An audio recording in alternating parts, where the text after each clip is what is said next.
it play and call it work.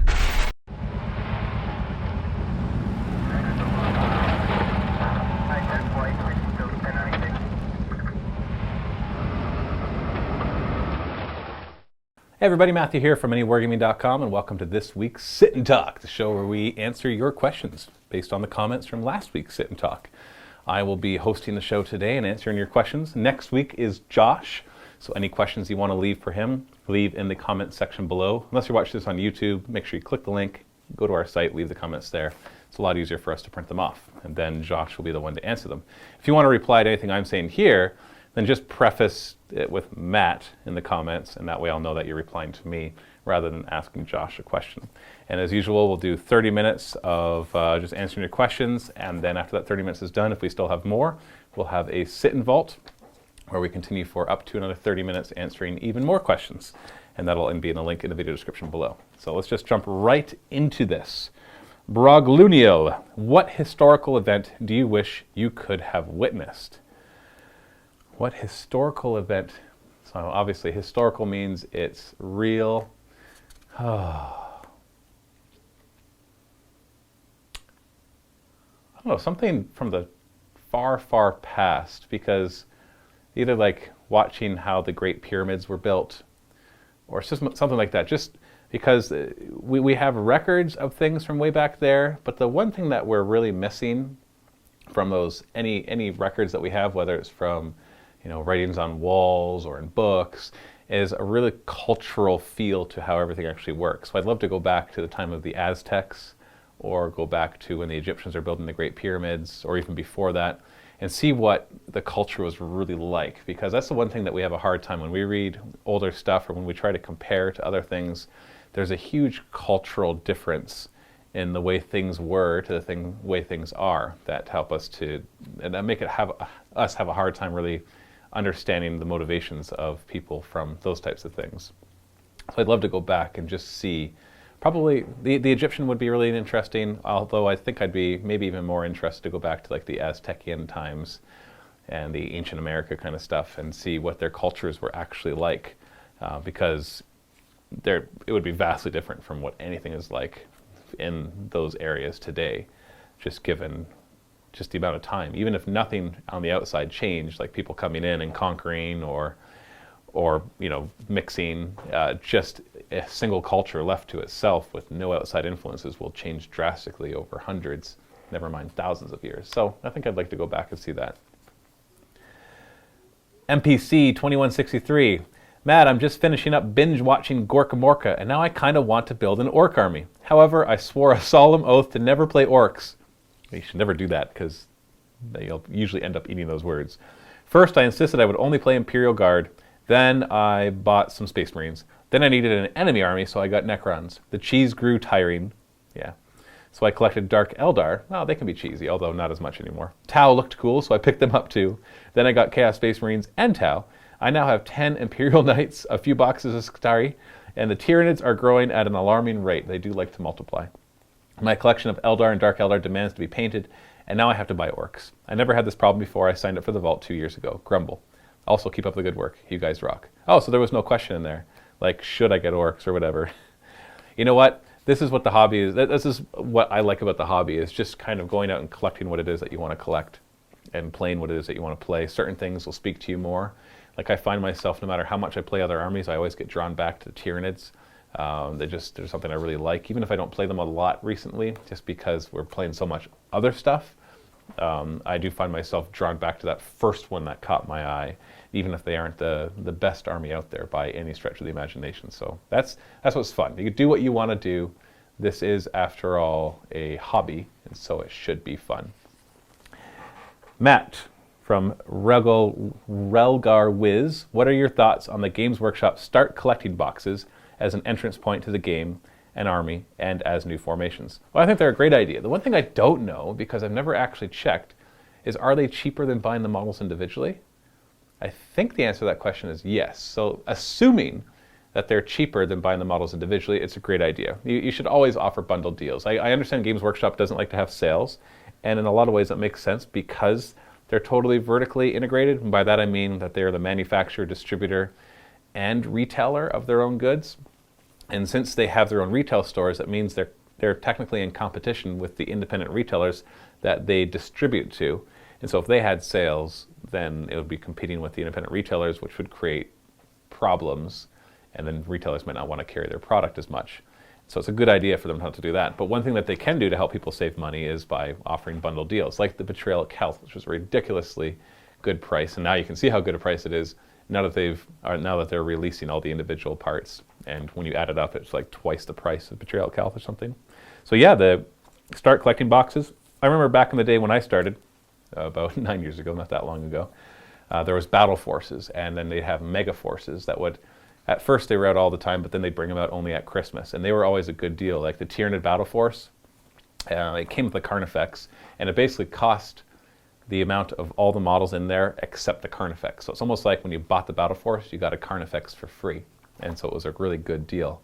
So I was kind of sad when they stopped putting up the Battle Forces because it just seemed like a no-brainer. Sure, I would love to see them have multiple Battle Forces, but the idea is that it's a starting point or a good way to quickly beef up your army with the regular stuff. So yes, I'm glad that they're bringing that back. It makes sense. And it's going to be an expensive hobby. It's going to continue to be an expensive hobby, and they're not going to change that.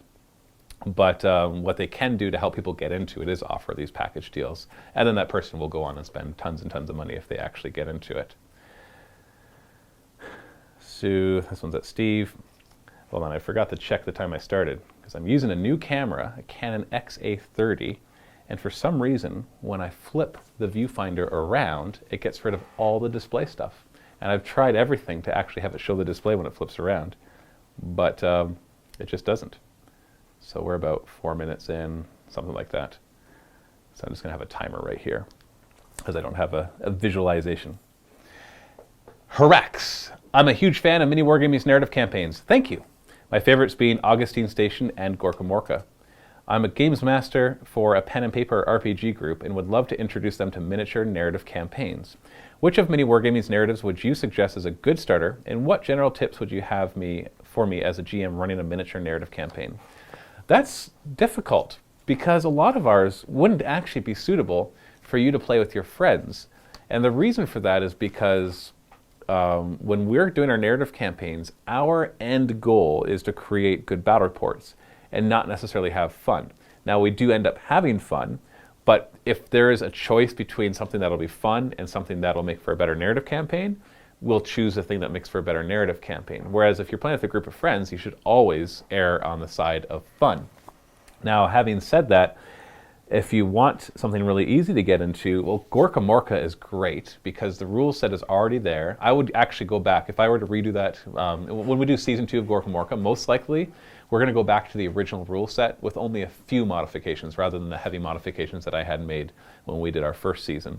And so Gorka Morka is a great one because it allows you to kind of get into the fun aspect of the 40k universe and not so much the grim dark, and then you can kind of slowly introduce all of that. Not that that would draw or drive people away. It's just more like Gorka Morka is so much fun. So that one is definitely a good one. The Augustine Station can be fun because it supercharges, the Death Watch basically supercharges the Space Marines to be even stronger than they are on the tabletop. So that's a lot of fun. But if you have like a couple friends who just want to play in a really neat narrative campaign and they're willing to let you GM and basically do whatever you want, then really any of the narrative campaigns is a good starting point because a lot of those don't have a set of rules necessarily. They might have some rules that are developed, but most of the things are developed just throughout the campaign as needed. We just kind of create it up as we go along. So any of those could work. It just depends on your own group. If it's more like a bunch of friends that want to play something narrative, something like Gorka Morka would be fun. If they want to do something more co-op, then the Death Watch kind of stuff would be fun. If it's just a couple of people, then one of my more traditional narrative campaigns is something that might actually work for you. So any of those could do that. But it will be different than the way we run them, just because the goal is different. 99 Arcturus. One of the reasons I asked if you'd like it if Age of Sigmar was in the past was that it would mean fantasy would still be around. I'm not sure if that is a response to Steve, but Age of Sigmar is, from everything I've read, is definitely not in the past. It's, you know, there was fantasy, then End Times, and then Age of Sigmar. So.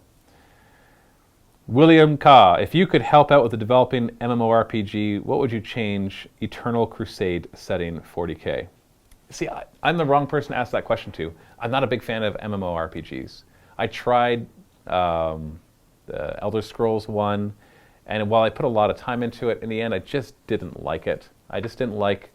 I like, if I'm going to play an RPG, I like a single player experience or maybe a co-op experience, something like Skyrim or any of the other Elder Scrolls or Fallout.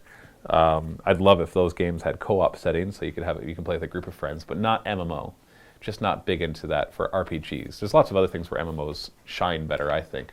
An RPG is usually an epic tale that focuses a story around you as an epic hero. It doesn't have to, obviously, but it often does, and that just does not lend itself well. So when it comes to 40K as an MMORPG, I just don't know how you would pull that off, because if it's an MMO, like an MMO action adventure game, that's one thing, where it's just everybody in the setting going around completing missions. That's one thing, and then you're playing massive multiplayer battles. That's one thing. But if you're trying to do an RPG where there's character development and story, that's going to be a lot harder to pull off. So I would say don't make an MMORPG. I know a lot of people like to try to cash in on that, but let's face it, most of them suck, and there's better game styles to make the end of the 40K universe. I want to see a single-player RPG that is along the same lines as kind of like Fallout or Skyrim, where it's a first-person or even third-person RPG, but it's not like Diablo, where it's just a grind, but it actually has a lot of character stuff. Like maybe you're an Inquisitor, that would be a really cool one. I know there's one that is kind of an RPG with an Inquisitor in this open world, but I've seen the gameplay for that and it looks more like a Diablo kind of playstyle. And that's not what I'm talking about. I'm talking about more like you're immersed in the world than just going around and single-handedly killing everything. Like there should be a lot of danger in it and difficulty. And then you can have companions to help you out, maybe a warband, something, I don't know. But I just don't think an MMORPG, I just personally not interested in that for anything, never mind 40K. Kega, Captain Cyrus, I was wondering what about your thoughts on the rumors of Genestealer and Deathwatch codexes and what you think will be in them. Well, we already have a Genestealer codex, kind of. We've got the Genestealer cult stuff that came in the White Dwarf. I haven't heard rumors that they're going to expand that. I could be wrong, but I'm not sure what they would do except maybe add a few more options to, not just have set size squads. So if I were to create a Genestealer codex, there'd be a few things I'd do. First off, they'd be Battle Brothers with Tyranids. They'd also either be Battle Brothers or allies of convenience with Imperial Guard, with certain caveats. Like then you could also ally in Space Marines and make them Battle Brothers. Like you'd have to almost put a special rule onto the Imperial Guard that you can, for free, just mark them as Genestealer cult, and that changes. They can still play the same way, have all the same rules, but it changes their allies matrix. Is what I mean by that. They do that really well in Horus Heresy with the Imperial Militia, the Imperial Cult. They have a way that they can add on provenances, which changes kind of the characteristic of that militia, and can actually turn them traitor as well, and then it changes their allied matrix and what they can do. And it's really interesting, I think. And so the Genestealer cult, I think, could benefit from obviously more options, being able to build a squad from smaller to larger, more Genestealers. I'm sorry, the Pureblood Princelings, those 2 Genestealers, that's pretty useless. I know that they got stealth and hit and run, that's kind of nice, but there's just 2 of them. And we all know that Genestealers die really easily. I know they can join the Patriarch, but that's about the only way that they're useful, is by joining the Patriarch and then infiltrating an inch away, and then hopefully if you have first turn, then you can charge, because of their special rule. But I don't know, something just more interesting than that. Right now, if you take the formation that it comes in the White Dwarf, then basically you can't do anything else. You couldn't bring a second formation because the formation requires all 3 of the HQ choices, and all 3 of them are unique. So you couldn't then bring a combined arms attachment and bring even more of the stuff. So being able to make the squads bigger or smaller, to choose more of the weapon options that they have, that alone, even if you don't add anything else, and then the allies with Tyranids and with Imperial Guard, would make them very interesting.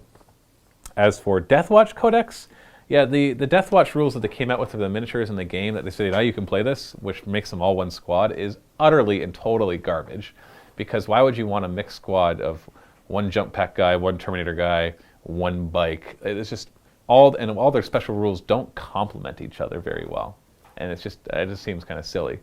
So if you're going to do a Deathwatch Codex, that'd be cool for one thing, to have a Deathwatch Codex. I'd probably do more like a Deathwatch supplement, which allows them to just basically draw from the Space Marine Codex stuff and then give them additional rules. It'd be kind of interesting to see how Games Workshop would decide to do it, because in one Death Watch squad, you have Marines drawn from all sorts of different chapters, which means individually they're going to have different chapter tactics, but we already know that they don't like you mixing chapter tactics, because if you have a squad of Ultramarines and they're joined by an independent character who's a Salamander, you lose all the chapter tactics of either of them. But Death Watch is meant to work together, so they'd have to do something, maybe make a new chart of what those chapter tactics do for each individual, and it only grants it to that individual and they don't lose it by being part of a squad. And because the Death Watch actually have access to a lot of stuff that Space Marines do. They have their tacticals, assault, terminators, dreadnoughts, not very many dreadnoughts, but dreadnoughts. They have access to all the vehicles and equipment, and basically they're just their own Space Marine chapter. So maybe just that, just maybe give them their own chapter tactics and their own detachment or formations. They're never really meant to be applied in force, like in large numbers, which it can happen, but it's rare. So maybe make them more like Legion of the Damned, where they're meant to be a supplement and never meant to actually be a full army in their own right. But I haven't heard rumors of either of those codexes. So I'm not saying that there aren't, and not saying that they're not going to come out, but just personally I haven't heard it. So I haven't thought of it beyond what I said right there. Fleshcraft, which employee will be playing Imperial Fists and Thousand Suns, or are they for common use? They're for common use, although Steve, I believe, is building his own Imperial Fist 30k army, because he's really interested in those. But the ones that we bought, we just purchased those armies because somebody offered them to us. If you have a nice, complete army, and you're willing to part with it at a half-decent price, and what a half-decent price is obviously negotiable, then we're always interested in those, even if we don't have an immediate intent to play with them. Like, we just picked up a large 2,000 or 3,000 point Ultramarines army, and now I just bought another bit of White Scars to go with the White Scars that we already have. It's going to duplicate a couple things that we already have, but it'll also just broaden the whole thing. And so when we're offered good deals on a well-painted army, we'll usually take it, unless we're cash-strapped at the moment. Then we might have to hold off on that. Evil Party Girl. My random thought: if expenses could be a tax write-off, would you consider sending or part funding content producers to other countries on working holidays? Well, I'm not sure. For example, okay, let me finish your comment. For example, please send Steve to Australia with 2,000 points of the iconic green MiniWarGaming Marines to do battle with the locals. I'm sure many people would love to host a Steve for a couple of days. He can have a couple of days off to sightsee and box kangaroos, etc. Expenses are a tax write-off. I'm not sure, unless you're buying an asset like purchasing equipment or models or terrain, which would be considered an asset. If I spend $1,000, then we don't pay taxes on that $1,000. It's not like personal taxes where they take your income and that's what you're taxed on, with certain deductions like charitable donations and whatever else you can find to do that. But in a corporate setting, if let's say we bring in $500,000 of revenue, and then we pay out $300,000 of wages and $100,000 of other expenses that aren't assets, well, we'll only be taxed on the remaining $100,000 of profit, so not on the full $500,000. Whereas personally, if you make $500,000 and then you spend $300,000 on whatever and another $100,000 on whatever, you'll still be taxed on the $500,000 minus any deductions that you can kind of find. But in a business, an expense is an expense, and it's a write-off. It's always a write-off. And I always find it funny when people say, well, it's a write-off, so it's a good thing. It's like, no, a write-off, it means the money's not there anymore. They're not taxing you because the money's not there. So yes, we could send Steve to Australia, and we could write off the travel expenses, his food expenses, lodging expenses, and all that. But that doesn't make it any more affordable. You still have to have the money to do it. You just wouldn't get taxed on that, which is around 15%. So really, you only get back that 15% for not being taxed on it.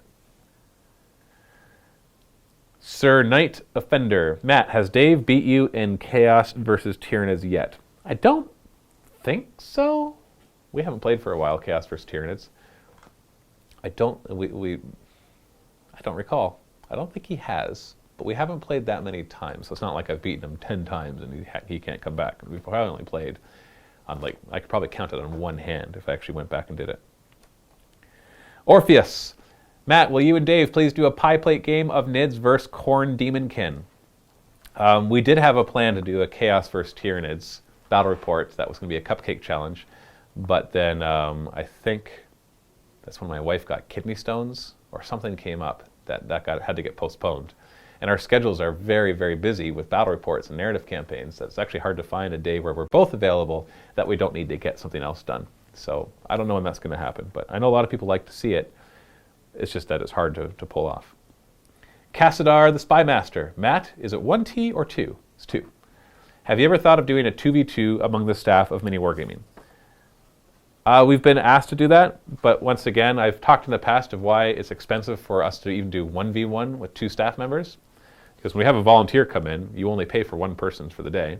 And then when you have staff for staff, you immediately double that cost. So 2v2 would immediately quadruple the cost. Now, having said that, there are instances where we bring in multiple staff members. For example, when we did our Gorka Morka narrative campaign, we had 5 staff members involved in that. Me as the GM, and then Lee, Josh, Quirk, and Steve. And sometimes there was 2v2s. So you'll see them more in that setting. But we know that the narrative campaigns do a lot better view-wise and vault sign-up-wise, and so they're usually worth doing. And it's also something that we can't do all the time. Most of our narrative campaigns will only involve a couple people, 2 or 3 maybe. Chozon, Matt, has Dave filled the position for his personal online assistant? That's a funny question that you asked, because he got an email about that the other day, but I thought it was spam because we don't have a position open for a personal online assistant. Is that some sort of running joke that I'm unaware of? I'm not quite sure. Also, when it comes to rule books, do you prefer digital or hard copy? Definitely digital, because especially with Games Workshop and you needing like 6 different books, rather than have them all stacked there, I just have the digital version. The digital versions are easier to heft, but for myself, there's nothing like sitting down with a nice 400-page tome filled with fluff and lore. For Gloria Bacon, Chozon. Well, when you're reading fluff and lore, yeah, I like hardcover. Like when the Beast Arises series, which I loved, I have the option to get them on ebook, but I want the hardcover. I like to read books, with hard copies. But when it comes to supplemental material or codexes and all that kind of stuff, it's nicer to have it digital, just because of the mass library that we do have. And a lot of the stuff is interactive too with the iBooks on Apple, and so you can tap something and it'll tell you what that rule means, and it's just much more handy. I find it a lot quicker. Tom York, Matt, how do you get your employees to work so hard? Do you walk around with a cattle prod, or do you offer them treats like a chew toy or a snack? Depends on the day. Depends on the day. Sometimes you need a cattle prod. Sometimes. Other days, yeah, chew toys and snacks, those can work. But when it comes down to it, these guys just, for the most part, they love what they do, and they're very self-motivated to work hard. So we just have to make sure to provide them the structure of the games and what we're supposed to be doing, and they do a great job with it. The Uninvisible Man 1. Matt, what would be the top 3 things you'd like to see in a new edition of 40K? Rules, turn phases, factions, or whatever you'd like to see in any upcoming changes to the game. I'd like an overhaul of 40K, to be honest. The game's gotten very bloated, and it's not to say that it's not still fun, it's just that there's just a lot of things that don't really work together. I think one big change that I would come up with is I would scrap the whole vehicle system and the whole monsters creature system, and I'd merge them, but not just a simple merge of now they're all the same with a toughness value. Maybe they'd all have toughness and an armor save, but some new rule set for monsters, creatures, and vehicles.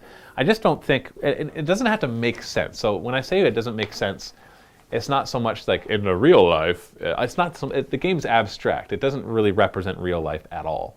The ranges are too short, and nothing really makes sense if you just compare it to real life. Just being a turn-based game makes it not like real life. So it's not so much that. What doesn't make sense to me is that we have a game designed where 2 things perform the same role, but are vastly different in their rules. A good example of this is monsters, creatures versus vehicles. They both provide the role of, usually, except for transports, they're the hard hitters. They're the ones that come in, that they're dangerous, and they can usually put out a lot of firepower. Now, I know there's plenty of non-vehicles and non-monsters creatures that can put out lots of firepower, but this is like you typically think of tanks and monsters creatures as the heavy hitters, even if there are infantry that could be heavy hitters too. And so it seems strange that a Carnifex can be shot down by last guns, but a tank can't. It also seems strange that a single shot on a tank could blow it up, but a single shot on a Carnifex, unless it has force or instant death, will not be able to destroy it. Also, a tank can get a shot, and it could be totally useless for a turn. It can be stunned, or it can have a weapon blown off, or it can be immobilized. Whereas a monstrous creature, it has lost all of its wounds except for one, is at peak efficiency, is still working with all of its weapons, with all of its faculties, with maybe the exception of concussive weapons that drop its initiative, or getting hit by a psychic power that drops its weapon skill. But that's just like anything else. And so there's this disconnect, and the disconnect got even worse when the Dread Knight came out for the Grey Knights, the baby carrier thing, and they called it a monstrous creature when it is clearly 100% a walker. The problem with calling it a monstrous creature, I can see their intent of it needs to have the mobility of a monstrous creature, a jump monstrous creature at that. But what happens now to Haywire? Now Haywire does not affect it. Tank Hunter does not affect it. Now we need Fleshbane and Poison to hurt it. Even though it is clearly, I know there's a pilot, but every vehicle pretty much has a pilot, so you could argue that the poison should work on them too. But now you can poison it, you can Fleshbane it, and that doesn't make any sense game-wise. Like if I'm bringing Fleshbane and Poison, it's not to kill vehicles, it's to kill strong infantry, or in this case maybe monstrous creatures. And then if you have Armorbane and Tank Hunter and Haywire, all of a sudden you can't touch a Dread Knight, or all the Tau monstrous creatures that are clearly walkers. They're just big walkers, super heavy walkers and walkers. But no, they're all monstrous creatures and gargantuan creatures. So Games Workshop is already, at first they had a distinction between the two. A monstrous creature was a living entity like the Carnifex or the Tyranid monstrous creatures or Demon Prince, and the vehicles were metal boxes or some variation of that. But now they've overlapped that, where especially in the walker area, where it just, is a walker a dreadnought? Is a dreadnought a walker, or is it a monstrous creature? It's like, well, dreadnoughts are walkers, and so they're still subject to all the disadvantages of being a walker, and the advantages of not being able to be hurt because they're armor 12 in the front. So if you get into close combat with that and you don't have any strength 6 weapons, well, you can't hurt it. But you get into close combat with a toughness 6 or toughness 7 monstrous creature or gargantuan creature and you're strength 4, well, you can hurt it. So it just doesn't make sense. So that really needs to change. They need to be done overlapped. Fleshbane, Tank Hunter, Armorbane, Monster Hunter can still exist because you can have them all in the same rule set, and you can still have monstrous creatures as a subtype of whatever this bigger stuff is. And so Fleshbane and Poison works against them, whereas Haywire works against anything that's mechanical. So you can even have like keywords like a Dreadnought can work like a monstrous creature for all we care, and can have a toughness and an armor save, but then it has a subtype of mechanical, which means that Tank Hunter and Haywire and Armorbane work against it. So I think they need to be merged. That would be a big thing. Another big thing is the way that armies are built and deployed. I think needs to be changed. Built, first off, we got a lot of formations and detachments. There's a reason I find 30K works a lot better, and it's because they still have the simplified combined arms detachment, essentially. They have rights of war, they've got the providences, so that you can kind of change up what that force organization chart can accomplish. But it's in its simplicity, it is elegant, and it works really well. The game still isn't balanced, but no game is going to be perfectly balanced. It's just way better than 40K when it comes to balance, because it hasn't escalated out of control, because no matter how strong your Lord of War is, you can only bring one of them, and that's it. And there's no way to do more. Formations, I think, really only have a place in Apocalypse. And you want to have all these fancy detachments like Skirion and stuff. I don't think that they really work in the game. I think they allow the game to basically be manipulated in so many ways that it is impossible to achieve any sense of balance. And in a lot of ways, a sense of fun, too. Because I find myself on both sides. When I'm creating my army and using these detachments, I'm restricted too much in what I have to do. And then also when I'm against certain detachments that have all these cheesy, overpowered abilities, whether it's a Necron Decurion, or the Tau Hunter contingent, or the Space Marine Battle Demony companies getting all their free stuff. Formations either need to be left to the realm of Apocalypse, or formations can work, but they should cost a certain points value, like the Apocalypse formations did, where you said, yes, here's my formation, but it costs me an extra 100 points because I'm getting all these extra special rules, and I shouldn't just get them for free. And so just, yeah, that needs to kind of be a thing. A lot of thought needs to be put into balancing that. The deployment part, the thing that I really hate is the reserve system right now. It is too sporadic, there's too much randomness to it, and it's too important. If it was something that wasn't so important, you know, like a run distance, sure, make that random. But making whether an important unit shows up or not until turn 4, random, when your game is only usually from 5 to 7 turns, that's too big a deal. So that needs to be revamped to allow you to have more control over how your reserves come in. So I think those 3 areas are a big part. The whole dogfighting thing, that seems like a unnecessary add-on to everything. I don't mind some of the flyer rules, but the dogfight phase just seems unnecessary and a little extra bloat for you to remember to do and not even want to do necessarily. So if I were to talk about the top 3, I'd say merge the monstrous creature, gargantuan creature vehicle thing in like complete overhaul. And that includes flyers, dealing with how they work, and how armies are created, and then how they are deployed. Really work on that to really help balance the game and make it more interesting and less frustrating as well. Okay, we're just about out of time, so let's see if I have to do one more. 99 Arcturus, do you think that when the new Tyranid Codex comes out that it will be equal to the Tau, Necron, Elder standard, or will it still lag behind? First off, I haven't even heard of a new Tyranid Codex. They keep getting updates, new models here, new formations there, the genes to their cult. So I don't even know when it comes out. But when it comes out, will it be? That depends. Depends on who writes it. Sometimes new codexes come out and they're super powerful, and other times they come out and they're lackluster. I don't want it to be powerful and cheesy because I want to be able to play the army and not feel bad. But they definitely need an update to make them more competitive. So what changes do you think would need to be made to make them equal, giving Gaunts and Genestealers 2 attacks, Warriors a 3+ save, Tyrant Guard a 2 or a 3? What's your opinion? I've talked about this in the past. They need more psychic powers available to them. They need better monstrous creatures. They need our points costs adjusted to reflect the current meta. Like their monstrous creatures are way overpriced, with the exception of maybe like the Flyrant and the card effects. They're okay. But everything else is just too expensive for what they can do. The big nerf that Tyranid has had was Smash being nerfed to only 1 attack rather than half attacks. And so they need another mechanism to deal with vehicles, because we have a lot of strength 6 monstrous creatures, and they don't deal with vehicles very well. Because before they would just smash, but now they can't even do that. There's a lot of stuff there. I've talked about that in the past, but that's just a few places to start. Okay, I'm going to stop there. We're going to go into our sit and vault, which will be at the link below, and I'll continue answering even more of your questions. Remember, next week is Josh, so leave your questions for him below. Thanks for watching. I'll see you in the next video.